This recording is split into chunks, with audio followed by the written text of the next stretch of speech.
ओडिशा में एक स्थान है रेमुणा, जहां खीर चौरा गोपीनाथ जी का भव्य मंदिर स्थित है।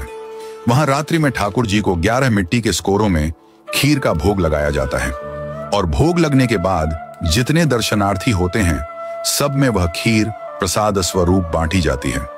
एक दिन की बात है, श्री माधवदास जी वृंदावन के महान संत जगन्नाथपुरी जा रहे थे। रास्ते में रुककर रेमुणा पहुंचे। उन्होंने सुना कि यहाँ गोपीनाथ जी को खीर का भोग लगता है, तो रुक गए, शायद कुछ प्रसाद मिल जाए। रात्रि में ठाकुर जी को शयन का समय हुआ। 11 सकोरों में खीर चढ़ाई गई। भोग लगने के पश्चात प्रसाद वितरण हुआ। भीड़ बहुत थी। माधवदास जी पीछे खड़े थे। प्रसाद भंटते भंटते माधवदास जी तक पहुंचते पहुंचते खीर समाप्त हो गई।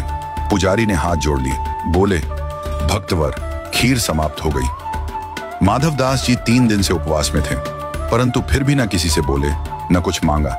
मन ही मन बोले, हे जगन्नाथ, आप तो जगत के अन्नदाता कहलाते हैं, पर आज आपके द्वार पर आकर भी अन्न नहीं मिला। वे एक वृक्ष के नीचे जाकर बैठ गए, भूखे प्यासे पर मौन शांत भक्त वत्सल भगवान के भरोसे। रात्रि में ठाकुर गोपीनाथ जी ने पुजारी को स्वप्न दिया, उठो, एक खीर का सकोरा मैंने बचा कर रखा है, जाओ उसे लेकर माधवदास को दो, वे भूखे हैं। पुजारी चौंक गए, बोले, प्रभु, मैंने तो 11 स्कोरे ही चढ़ाए थे और सब बांट दिए थे। ठाकुर जी मुस्कुराकर बोले, नहीं, 11वां स्कोरा मैंने चुरा लिया था, अपने प्रिय भक्त माधवदास के लिए। पुजारी दौड़े।